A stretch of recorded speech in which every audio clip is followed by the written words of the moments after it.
All right, good morning AEW, or good afternoon, or good evening whenever you're watching this. I'm Lansing Pilch, your wing commander, and I want to talk to you about COVID-19.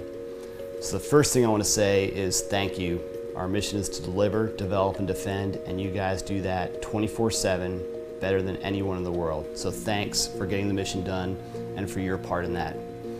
I'd also like to thank you for everything you've done related to COVID-19. It has been tough on all of us, and you guys have reacted well, and I really appreciate everything you guys have done.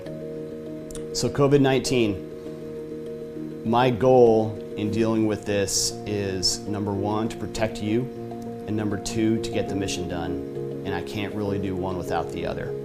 But I want you to know that we're on it. I have an operational planning team, an OPT, that's working on this 24/7. It's my medical experts in concert with representatives from every squadron. They meet with me every single day. So every day they will bring their new recommendations and findings to me, and I will give them homework to do to figure things out that'll make things better at Dhafra in lieu of this disease. So we meet all the time. A couple things about the disease: if we could seal off Dhafra, we would all be safe, locked away from the rest of the world. But we can't realistically do that. We are locked down on base. As you know, there's a CENTCOM order, CENTCOM-wide, that has us locked on Dhafra except for official business. But we do have OCNs that come on base basically every day. The good news is those OCNs are checked by the Emiratis before they come on base, and they're turned away if they're questionable.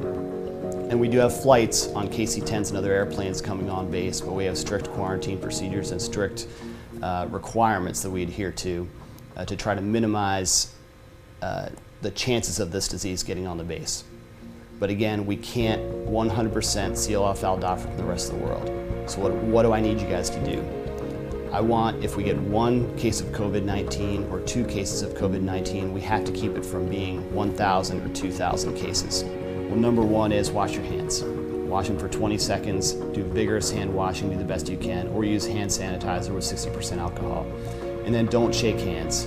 You'll see me doing weird elbow bumps and things like that, and that is to keep you guys safe.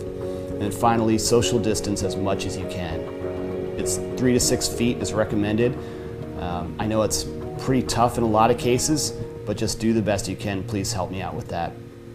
We're looking closely at every single event that we have. I've canceled wing meetings, except for the OPT meetings, and all wing events I take on a case-by-case basis, and I look at the risk and I decide if I'm willing to accept that risk as the wing commander. If we do ever get a case on base, our medical team is prepared and they have a good plan for how we're going to quarantine or isolate that individual and keep the rest of you safe. So again, we're on it. After I record this, I'm going to send you guys another email, and I'll probably send you one every few days. But please take a look at those. I give you guys valuable information in there, and if you have any questions, make sure you bring it up to your chain of command. Once I get any information, my contract to you is that I'll pass it to you as quickly as I can.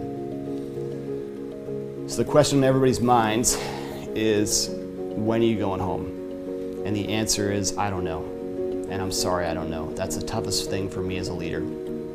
CENTCOM did put out a stop movement order, but realize that that decision of when you guys are going home is going to be made by the Secretary of Defense. So the stop movement order is a temporary order while we're awaiting that decision. So I don't know when that decision is going to be made, whether it's going to be 15 minutes from now, a day from now, a week from now, but as soon as I get any information, I will let you know. Believe me, a lot of your squadron commanders and group commanders and the permanent party folks are leaving this month, next month as well. So we are all highly interested in when that decision comes out, when we are able to move, and if the pivot happens and when. So I will get you that information as soon as I know it. I want to come back to my first message, which is really just thank you. I know this has been tough on all of us. I've got a family at home, a wife and 3 daughters, and they are stuck at home for 6 weeks. They're at Washington State, which is basically where it started in the US. So it's pretty serious over there, and I'm worried about their health, and I'm not there with them. I know some of you have tougher situations than that, and we're all going through this together, but I know it's tough on all of us. So thanks for dealing with it, and thanks for continuing to get the mission done. Let me throw a special thank you to the group commanders, squadron commanders, first sergeants, and chiefs. They have done an outstanding job working on this, harder than I have, and I could not do it without them. They never get thanked, but I'm here to thank them, and they definitely deserve it. So Dhafra, thanks again. Really appreciate everything you guys do every day. So again, I'll get information out to you as I get it, and we'll get through this together as a family.